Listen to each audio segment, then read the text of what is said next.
welcome to the Ventura Center for Spiritual Living. I'm Reverend Bonnie Rose. It is so great to see you here this morning and to know that you're sitting at home in your pajamas and enjoying this service in the comfort of your own domain.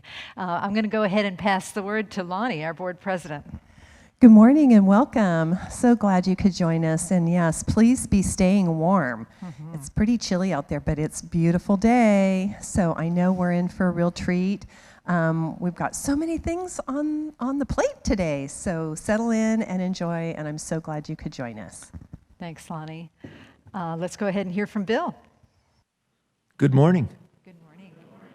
I'm Bill Hadris with Youth and Family. And I'd like to start with a quote attributed to Mark Twain. 20 years from now, you will be more disappointed by the things you didn't do than by the ones you did do. So throw off the bow lines, sail away from the safe harbor, catch the trade winds in your sails, explore, dream, discover. In the sport of spelunking, amateur cave explorers go into caves with a light on their heads. This. Maybe, there we go. Yay. Better turn this one on too, in case that's not bright enough. But they go into these caves to explore and find something amazing, some type of discovery. So let's discover and uncover gifts and talents you have that you can use, because you are the only one who can.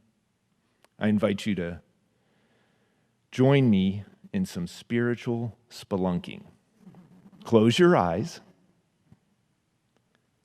and think you're 30 years old now, or for my older children, it's 30 years from now. Let's explore. Looking back, what fear do you regret not facing or risk you regret not taking?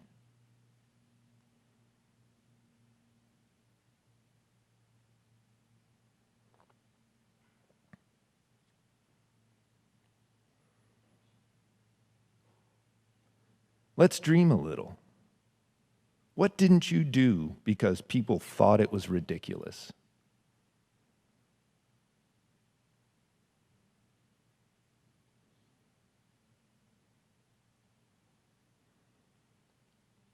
Let's discover. What talent or gift have you been hiding that is begging you to share it?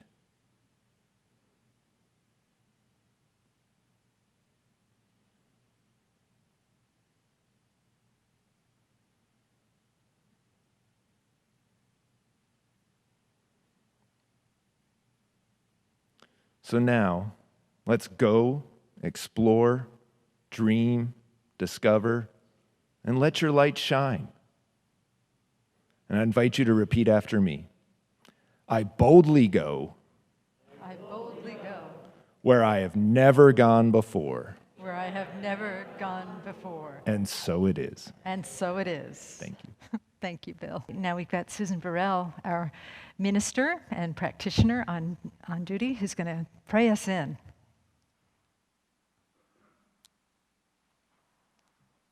Good morning, everyone. So you can't see it, but it's going to make me cry. Goodness. The practitioners in the room are standing. The ministers in the room are standing.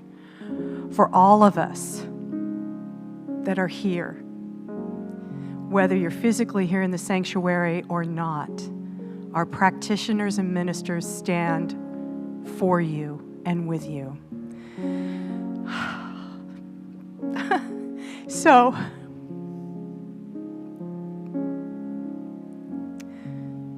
I am so grateful to have this opportunity to pray with and for us all, right here, right now. And with gratitude flowing, as you can well see, so is love. And I call love out into a state of being within each of us. Love that is the holy high presence of Spirit.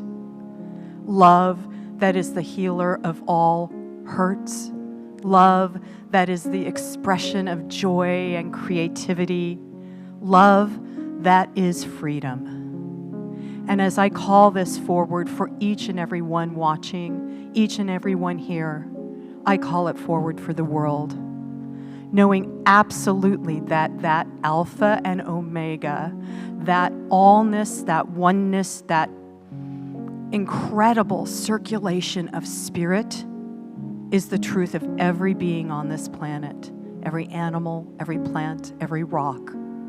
We are all united as one heart, one love, one source energy. And so I know this is true for each and every human being. So taking that breath in, allowing yourself to breathe whatever quality is unique and necessary for you in this moment, and become that, knowing love has made it so already. And so I release this word into that law of love, knowing all is well, we are one, and I simply let it be. And together we say, and so it is. Thank you, Susan. And so staying in that place, that beautiful place of love and gratitude that Susan brought us to with her eloquent words, let us breathe in deeply. Let us become ever more centered into that allness. And let us open our hearts to hear the words of our sacred reading. An excerpt from Beyond Awakening by Jeff Foster. As the story goes, I was walking through the rain on a cold autumn evening in Oxford. The sky was getting dark. I was wrapped up in my new warm coat, and suddenly, and without warning, the search for something more apparently fell away, and with it all separation and loneliness. And with the death of separation, I was everything that arose. I was the darkening sky. I was the middle-aged man walking his golden retriever. I was the little old lady hobbling along in her waterproofs. I was the ducks, the swans, the geese, the funny-looking bird with the red streak on its forehead. I was the trees in all their autumnal glory. I was the sludge sticking to my feet. I was my body, all of it, arms and legs and torso and face and hands and feet and neck and hair and genitals. The whole damn lot. I was the raindrops falling on my head, although I was not my head. I did not own it, but it was undeniably there, and so to call it my head is as good as anything. I was the splish splash of water on the ground. I was the water collecting into the puddles. I was the water swelling the pond until it looked fit to burst its banks. I was the trees soaked by water. I was my coat soaked by water. I was the water soaking everything. I was everything being soaked. I was the water soaking itself.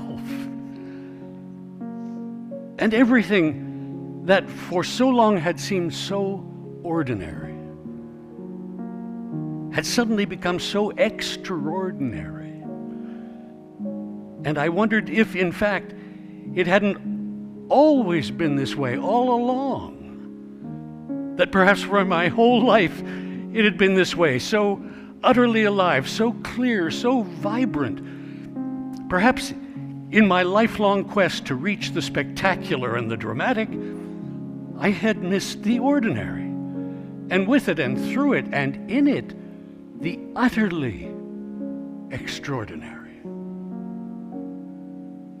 And the utterly extraordinary on this day was awash with rain, and I was not separate from any of it. That is to say, I was not there at all. As the old Zen master had said upon hearing the sound of the bell ringing, there was no I, There was no bell, just the ringing.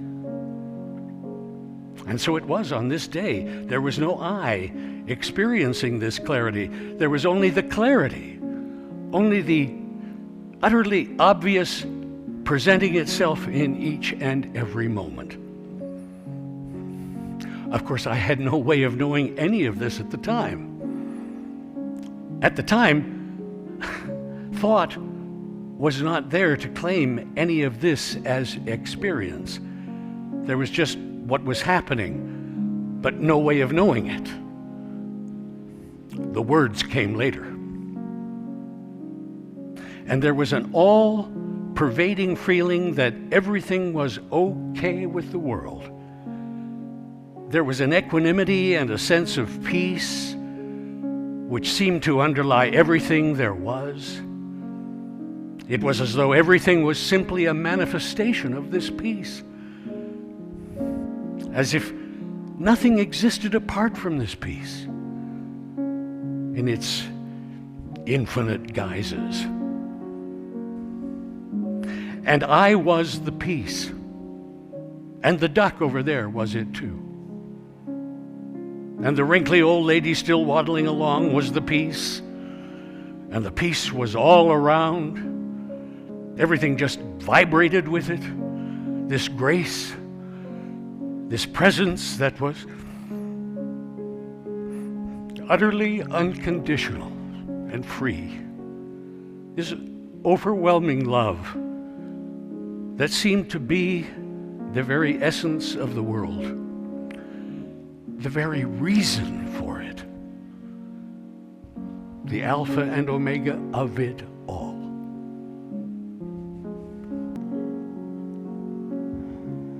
Breathing into the essence of the word beyond the words.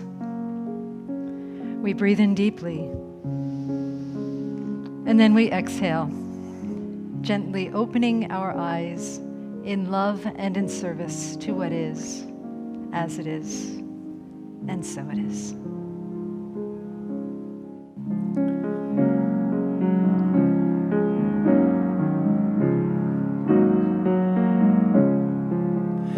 Kind friends all gathered round, there's something I would say, that what brings us together here has blessed us all today. Love has made a circle that holds us all inside, where strangers are as family and loneliness can't hide. You must give yourself to love if love is what you're after. Open up your heart to the tears and laughter and give yourself to love. Give yourself to love.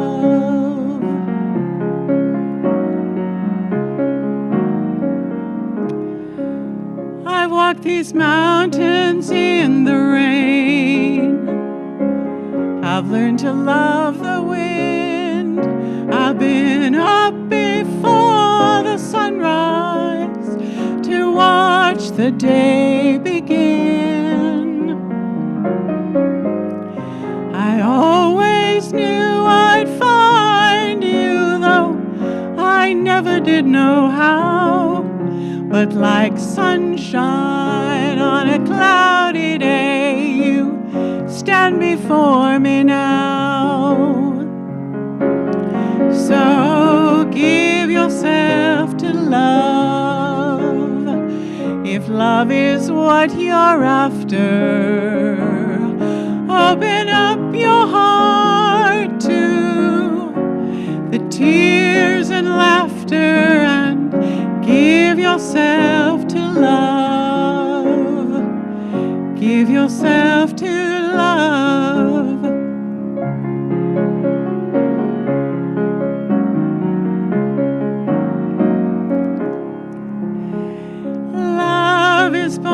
in fire.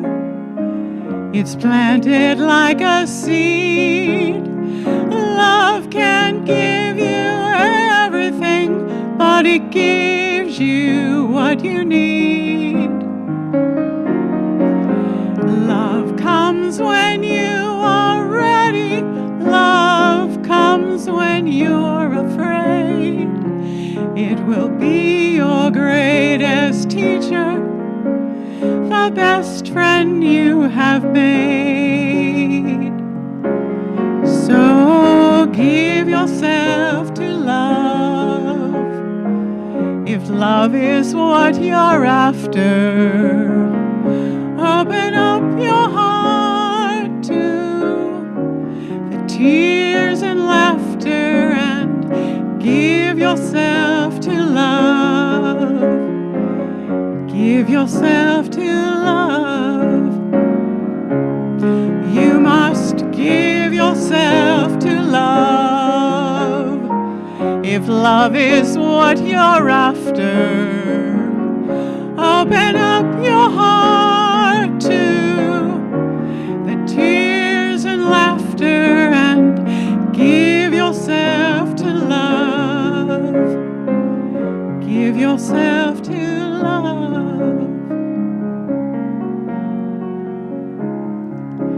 Just give yourself to love.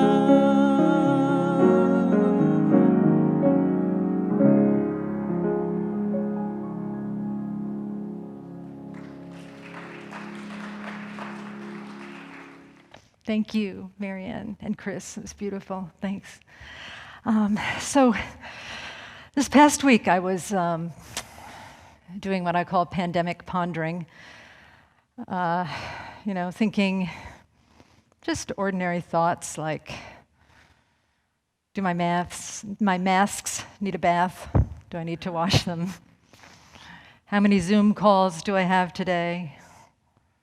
What is the meaning of Alpha and Omega? Can I go for another day without a shower? Just the usual. That business about the Alpha and the Omega. I was reminded of that phrase when I was on a Zoom call with a bunch of ministers. We were doing a class together, and the minister who was teaching the class talked about the Gospel of Thomas.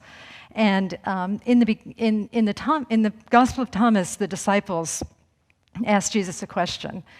And I'm going to paraphrase it. I kind of have my own version of the disciples. To me, they're kind of like somebody out of, like, say, a Coen Brothers movie, and Jesus does a lot of eye rolling in response to them. So we'll do it my way. So the disciples say, "So Jesus, come on, Jesus, dude, tell us, what is the ending going to be like?"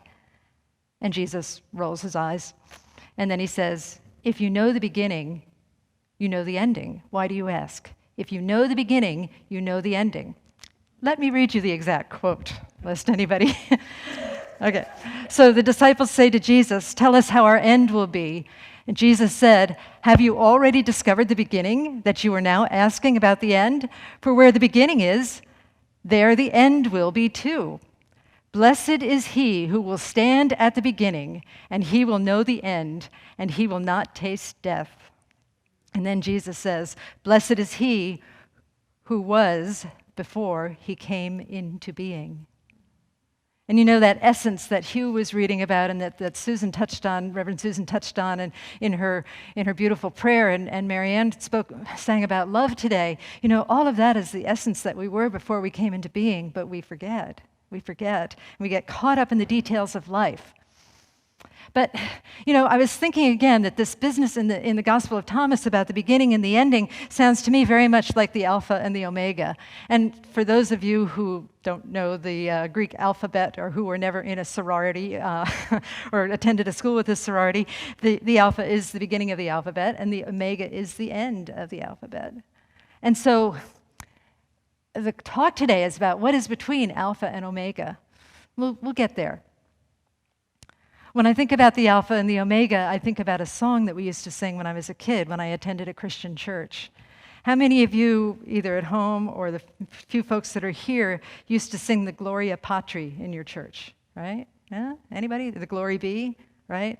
I would be there with my mother and my three sisters, 4 little girls. We'd all be wearing our little patent leather shoes and ankle socks and little white gloves back in the 60s, and dressed in our fancy coats. And we did it all by rote. We'd read the psalm and we'd stand up, and then we'd all be like, "Glory be to the Father and to the Son and to the Holy Ghost." Cut it out, Carol. "As it was in the beginning, is now, and ever shall be, world without end. Amen, amen. As it was in the beginning, is now, and ever shall be, world without end. Amen, amen." And so I looked further into this to look about the Alpha and the Omega. And that thing in the Gospel of Thomas where Jesus was saying that if you know the beginning, you know the end? He was quoting the book of Revelation. I mean, it hadn't been written yet, but he was still quoting it. He was quoting the book of Revelation where it says, "I am making the whole of creation now. It will come true. It is already done. I am the Alpha and the Omega, the beginning and the end." And Richard Rohr asks us, who is speaking in that? Who is saying, "I am the Alpha and the Omega"? The book of Revelation is a dream of Jesus the Christ, but it is actually the cosmic Christ that is speaking. Oddly, on the way to church this morning, I was listening to a podcast with Richard Rohr, and they were talking about the cosmic Christ. How synchronistic is that? And he talks about how the word Christ means anointed. And so Christ, the cosmic Christ, is another word for everything. Everything is anointed of God. He talked about how in communion that it's not necessarily a magic potion, I dream of Jeannie thing that the priest does to the bread and the wine. It's acknowledging the cosmic energy, love, nature, wholeness, beingness that is already in the bread and the wine, and we take it within us to remind us that we are that too. So everything is the cosmic Christ, and everything thus is the Alpha and the Omega. Everything. Christ, another word for everything, including us. Now, how does this help us to recognize that we too are the Alpha and the Omega, and that everyone around us and everything, every living, inanimate, I don't even believe in the word inanimate anymore, I gotta tell you, everything is animated to me. Everything is the Alpha and the Omega of creation itself, the beginning and the end, all wrapped into one, a Mobius strip of creation where there is no inside, no outside, no beginning, no end. How does this help us? Well, it's January, the end of January, and in Science of Mind traditions, the Science of Mind ministers are encouraged to go over the basics of Science of Mind at the beginning of the year. I forgot. And I'm also kind of a big heretic, so there's that too. But anyway, one of the basics that I do want to acknowledge today is this idea of cause and effect. Except I have a slightly different twist on it, which we'll get to. But in cause and effect, the gist of it is that the choices that we make, the thoughts that we think, affect the lives that we live. Our choices cause certain things to happen in the future. And that if we want to change our future, or if we want to even change our present, we change what we are thinking and what we are feeling. We do the inner work, and then the outer reflects the inner. The way that I usually phrase it is that the quality of our thoughts affects the quality of our lives. The quality of our thoughts affects the quality of our lives. And if we look at our lives, we can see that we have made many choices that have had consequences. Good choices, choices that maybe were destructive, choices that were constructive, all kinds of choices. One of my stories about coming to this church, which I think many of you know, but I'm going to repeat it and put a slightly different slant on it, was that I'm really here at this church because of my dog, Stella. Hugh and I got a dog I don't remember when it was. It was right before I came here. It was like it doesn't matter, 2002, I believe, and I came here in 2004. And the reason that I got this church was because I was on the beach with Stella. She's a Vizsla. They're very rowdy dogs, and they need a lot of exercise, and she was particularly rowdy, so I used to bring her up to the beaches in Ventura. We would run, we'd have fun, and I met a woman who saw that I was wearing a T-shirt that had the name of this denomination on it, and we spoke, and we talked about this church in Ventura. I had never wanted to be a church minister. Never. You got that? Never. But after I finished talking to this woman, I said, you know, Stella loves it up here so much, it might be kind of fun to live up here. And maybe if that church ever opened up, I would take that position. And 2 weeks later, the minister quit. Cause and effect. I caused that.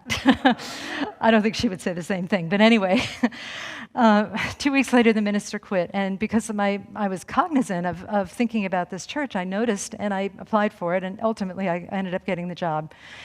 But, you know, I think about that as cause and effect, but then I think about the pre-cause and the pre-cause to that and the pre-cause to that. I had a dog because Hugh got me a cat like 15 years ago, prior to the dog. And I had a cat because I had been denying myself the animal kingdom when I was living in New York and wanting to be an opera singer and thinking that, you know, it was not appropriate because I would have to travel. But then one day I just got desperate for a cat, and I asked Hugh for one for Christmas, and he got me our little Miranda, who took us on a tour around the country because she was an understudy in a Broadway show. And seriously, she was the understudy. She was too pretty to be the star. They needed a different look for the star, so our cat was the understudy. And, you know, I realized that there was life beyond New York, and we were here because in California in the first place because of Miranda. I started a science of mind training program because we had moved to California because of the cat. And then prior to that, you know, I was denying animals for a good chunk of my life when I was busy doing other things. But recently I happened upon some old documents that my mother had saved from when I was a child. I was cleaning out a trunk, trying to get rid of some of the debris in my house.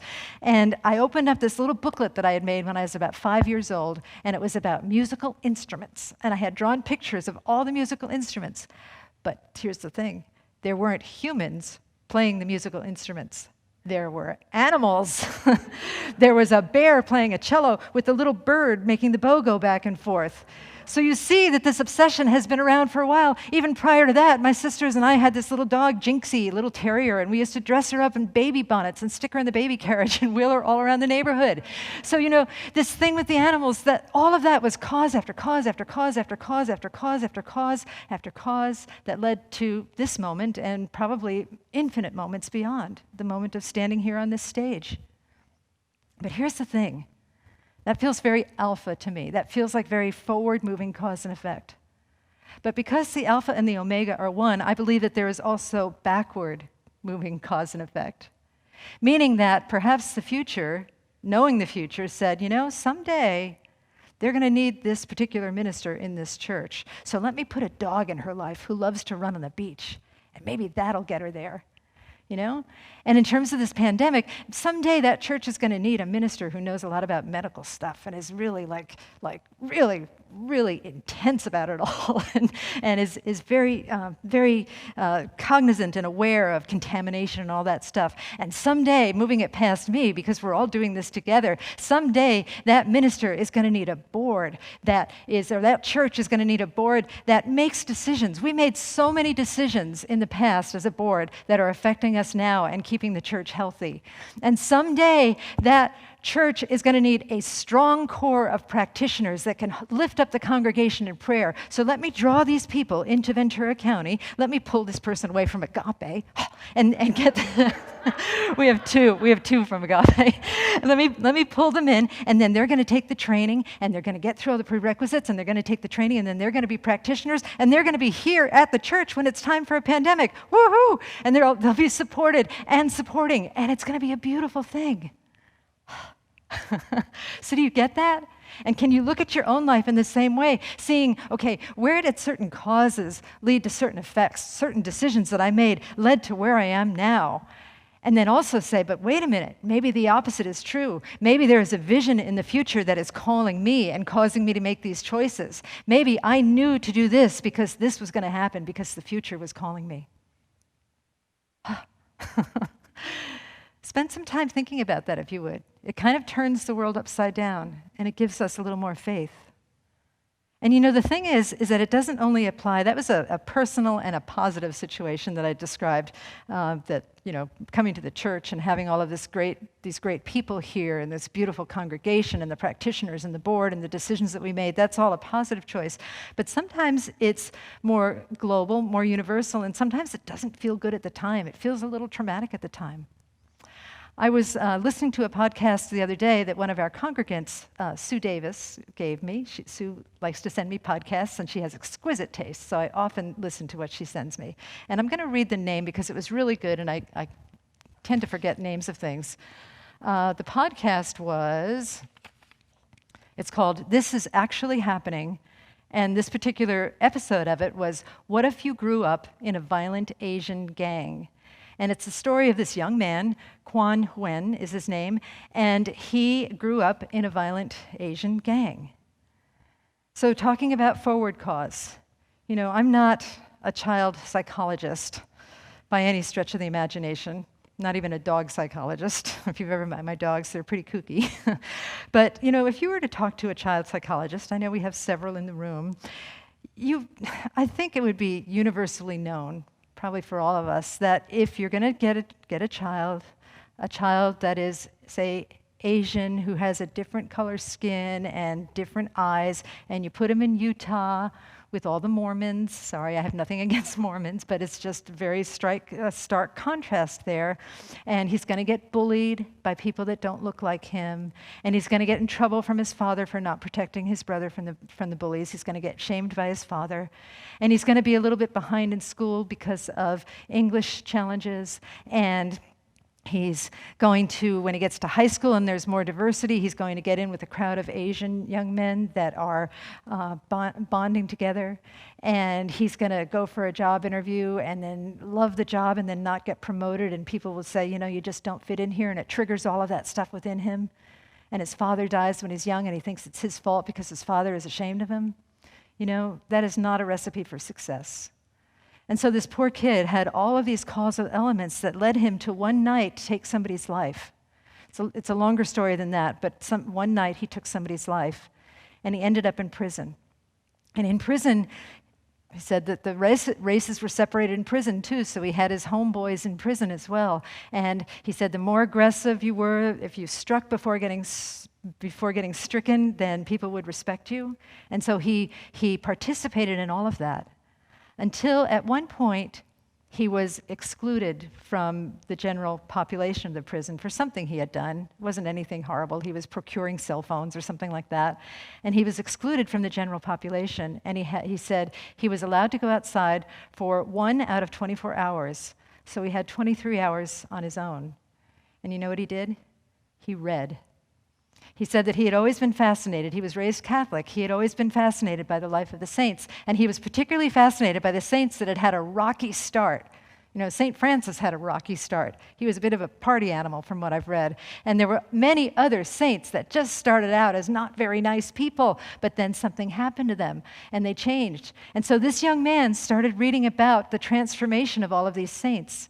And then it moved into mindfulness, reading about mindfulness. And then it moved into meditation, studying meditation and practicing meditation. And by the time his 200 and something days were up, after doing all of this reading, he was starting to see his environment differently. And he was starting to see that there was a need in the prison, and that perhaps, thinking that he was going to be there his whole life, perhaps he could leave a legacy in the prison of goodness. And so he started meeting with people and having groups and teaching meditation. And he started doing his own inner work, seeing a therapist and acknowledging what he had done. That was one of the most powerful things of this podcast for me, was that he acknowledged what he had done. When he did his trial, he pleaded not guilty. He externalized the blame to all kinds of other factors. And finally, at one point, he said, yes, I have killed somebody. I am so humbled and ashamed and embarrassed that I did that. And I see the impact. I'm horrified that I did that. I see the impact that it's had on my family and it's had on these people. And when he was up for parole, he went to the parole board and he told them that. And they said, you have to stay at least another 5 years. His aunt wrote to him and said, don't get your hopes up. And this guy said, nope, I'm going to be home before 5 years is up. And sure enough, because he was such a positive force in the prison decided that he was no longer a threat to society, and they let him out. And when he got out, of course he had to go through a readjustment phase, but he had this whole new consciousness with which he was doing it, this whole new consciousness of grace and responsibility and mindfulness and monitoring his actions and making wise choices. And he did. He started his own business, a commercial cleaning business. And then later on, he had always stayed active with the process of helping prisoners, and it turned into a nonprofit, and he had a paid position in this nonprofit. So he is still getting to do the work that he loves. He says, I still get to go to prison. And it reminds me, one of the things that he said in this reminded me so much of Kasturba Gandhi, who said, when people asked her about what was it like in prison, she said, there is no prison. Because as soon as he got mindful, as soon as he took responsibility, he became free. He became free of the worst demons, which are his inner demons. So again, that's a story of linear cause and effect. Many, many choices that first led to destructive actions and then led to incredibly constructive actions. But what again, if there is this reverse cause and effect thing that's happening where God knows, or the universe knows, or spirit knows that at some point these particular prisoners are going to need this extra special guide who has been through it and who has suffered and that has transcended and transformed. And what if all of these things happened so that he could be positioned to help others at some point in his life? Again, think about that in your own lives and see if even the difficult things that you have done that have happened to you are perhaps part of positioning you to be in a greater place, to be of service not only to yourself but to the whole world. Is it cause and effect moving forward? Is it cause and effect moving backwards? Is it alpha? Is it omega? The answer is, of course, yes. All of it, and so much more. So how does this help us now? Now, where this pandemic is still happening, where we've got a vaccine, not quite as many as we had hoped, but we're getting there. We're still moving through it, and yet we're still struggling, some of us, with isolation, with doing things differently, with economic issues, with political issues that are ongoing, with issues of inequities and division, with separation. We're all still struggling with that. But again, what if this is a new age, some might say the age of Aquarius, pulling us out of the Piscean age, creating a little bit of upheaval as we go, but pulling us into something greater, and having us go through this little bit of upheaval so that when we get to the newer place, we can be in a greater position to be of service. There's this thing happening in my neighborhood. Now, I don't want to brag or anything, but our gardener, Tony, tells us that our street, where I live in Santa Paula with my husband, is the second worst street in Santa Paula. I can see you're impressed. I will say it was the second worst street in Santa Paula because now it's one of the best. It was filled with potholes and uneven pavement and all rubble and all kinds of stuff, and it was just a trashed out street because there's a lot of traffic on it because I live right near the high school. And then in November, they decided, because of the pandemic and because of the high school isn't in session, they decided to renovate. Now, the metaphor here, just so you're not thinking that I've gone off on a weird tangent, is that perhaps the universe is deciding to renovate. If you've ever watched a street, particularly a street that you've lived on, being renovated, it seems chaotic to the outward eye. Every day, Hugh and I would say, look, they dug a hole over there.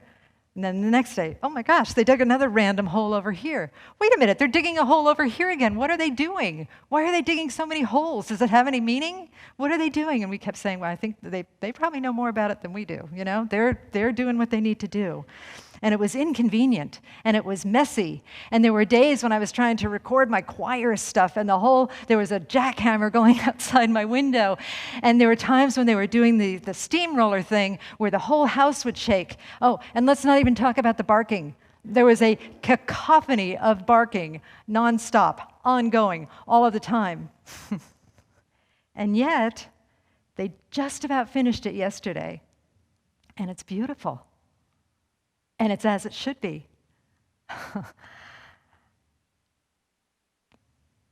That there was this vision of a beautiful road that called all of that upheaval to create that beautiful road. And perhaps the same thing is happening to us.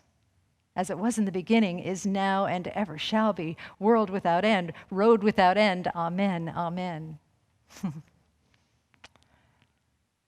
So how do we practice this in our lives? How do we stay in this place where we're recognizing that the future is calling us into something greater? It may look like upheaval at the time, but the future is truly calling us into something greater. It's funny, back to the situation with the workmen, and one civil engineer who was a woman who was absolutely delightful, as were the workmen. Whenever we would approach them, because sometimes we would have to ask them about their plans, like, will we be able to leave the driveway today, or should we park someplace else, or, sometimes just out of curiosity, what's that hole for, Are we losing our power supply? Are we losing our water supply?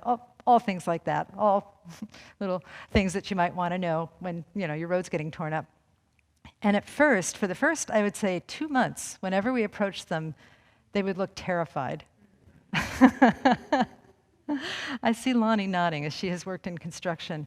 They would look like, uh-oh, this couple is going to complain about something. They're going to give us a hard time. And it would take me a few minutes to get through their fear and their resistance to be able to say, they would say, I'm sorry, I'm so sorry, I know it's inconvenient, it's terrible. And I'd be like, no. Yeah, okay, it is a little inconvenient, but we share that vision with you. We're going to be so excited when this is done. And by the way, look at the skill that you're using to do this. I was so impressed with what they knew how to do. I don't know how to do any of that stuff. According to Lonnie, I don't even know the difference between cement and concrete. And then there's this thing called asphalt, which sounds kind of nasty, but anyway. I was just so impressed with their level of skill. And gradually they learned to trust me. And so this is what I'm recommending for all of us. The universe is going to pull us into something new, no matter what. But can you trust us, trust it in the process? If you would, picture the future. Not your future, not my future, just the future. And the future is wearing work boots and a hard hat and an orange vest. And it's tearing everything up. It's making a pandemic. It's making challenges in the world for all of us.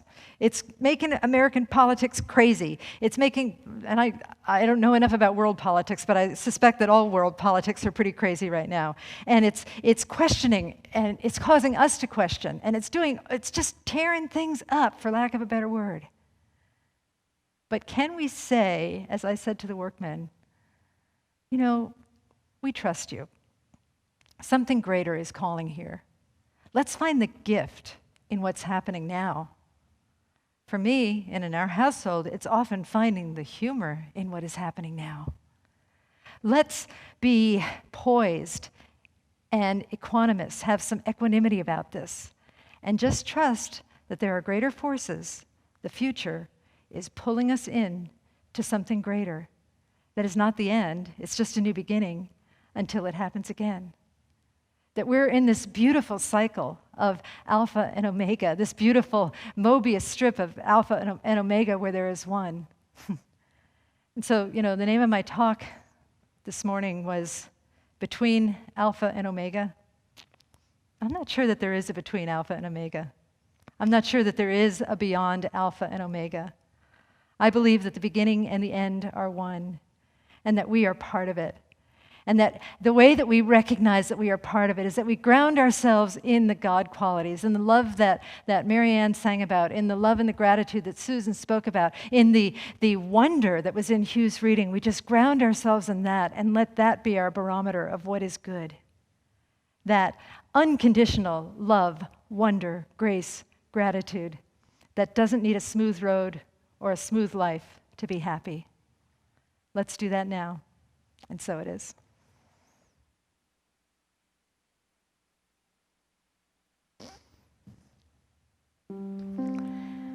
So I turn within, reaching deep into this beautiful, beautiful space that we know is all things. It is the anointed life of God that manifests as everything, every given thing, everything seen and unseen, our hearts, our minds, our bodies, the world, the conditions in the world, the positive, the negative, the darkness and the light. It's all spirit. It couldn't be anything else.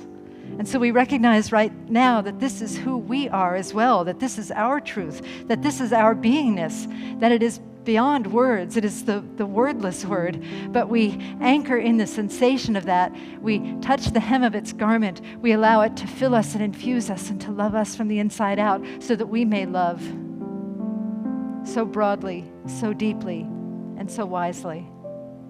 Loving the past, loving the present, loving the future, loving all beings, loving ourselves, loving the particular trajectory that our life is on, loving the life of the planet, trusting so deeply that good is calling unto good, and that we are well, and that we are safe, and that we are held and heard and happy in the life of oneness, of wholeness, of God. I am so grateful for this spiritual truth, so grateful to know this, so grateful to speak it, so grateful to hear it, so grateful to be informed of it, knowing that it is beyond anything that I could ever say, but just finding the words and sharing the words and allowing the words to move all of us into greater depth and compassion and understanding, greater grace, greater awareness of the being of all beings. So I bless this teaching. I bless all the transformation that has taken place today because of what we have learned together.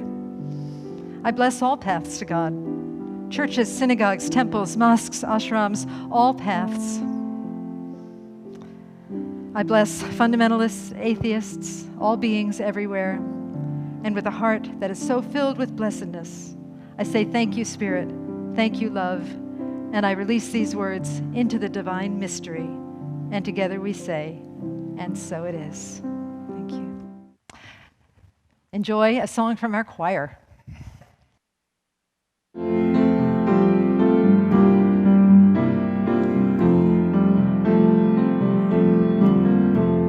Joyful, joyful, lift your voices, all creation everywhere. Hearts and hands cross sea and land. Come join us in our fervent prayer. Every land and every nation, strong and mighty, meek and mild, help to build a world of peace for every woman, man, and child.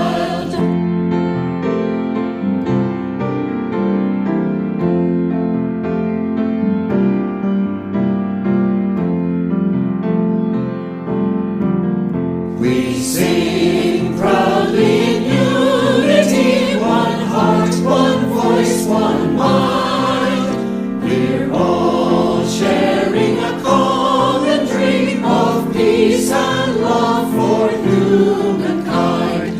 Every nation, all creation, come share the dream we're dreaming of. And side by side, cross oceans wide, we'll build a world of peace and love.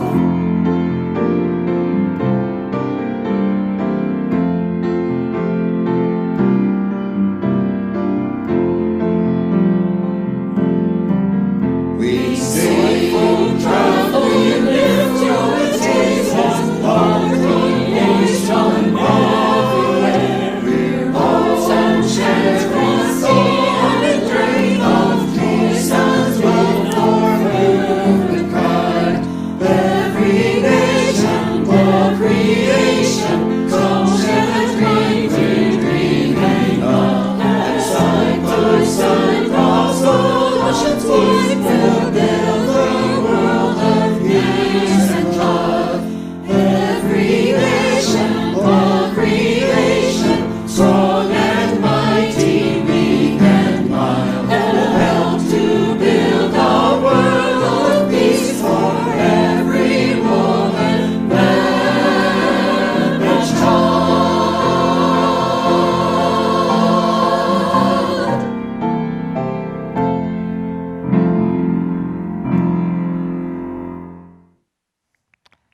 Thank you, choir. Thank you, Mary and David and John, who mixed the sound and who provided the video. Was that Ed?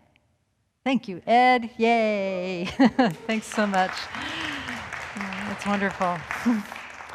So I have the announcements. So today, the flowers were donated anonymously and are dedicated to Nancy O'Brien.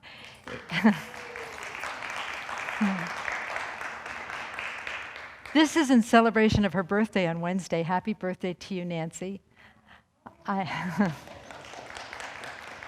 also like to mention that last week when I forgot to do the announcements, the flowers were dedicated to our very own Annette Bennett. They were also donated anonymously for her birthday. So happy birthday to Annette as well.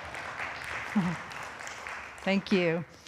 The fourth Wednesday meditation is a Science of Mind and Meditation presentation, and it's January 27th, this Wednesday. It's at 6:30, and it's on Zoom. All of the information that you'll need is on our website, www.VenturaCSL.org, and Deborah Gibson is facilitating, and it's to help you find joy in your inner life.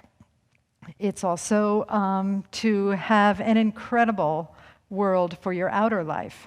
So again, visit the website for the Zoom link. And then I'm teaching a new class starting in February. It's called Devotion, and it's 4 Thursdays in the evening. It's on Zoom, and there's more information on the website about what that's about. It's on the classes page. We are partnering with American Red Cross to do a blood drive. That's happening on Tuesday, this coming Tuesday, January 26th, and it's downstairs, but you have to make an appointment. And it's redcrossblood.org. And the sponsor code is VCSL, as in Ventura Center for Spiritual Living.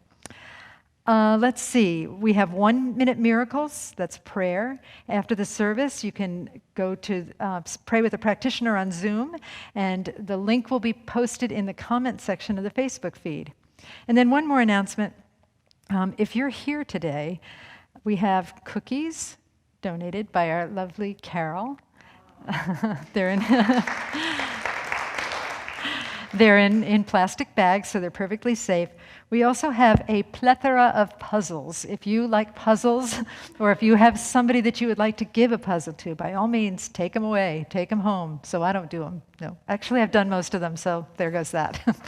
Anyway, thank you so much, everyone, for coming today and for joining us on our online feed. We really appreciate all of you so much, and just love you, and look forward to the day when we can be together again. But in the meantime, we're going to have a fantastic life until then. And so I'll go ahead and pray us out and pray that in.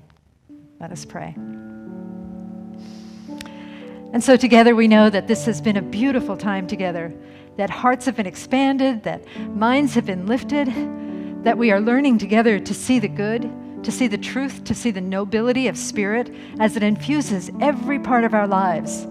That we look past the appearances that are held by popular opinion, that are held in so many dark places in this world, and we move into a greater perception of light that steers us and that produces more life and more light for all beings everywhere.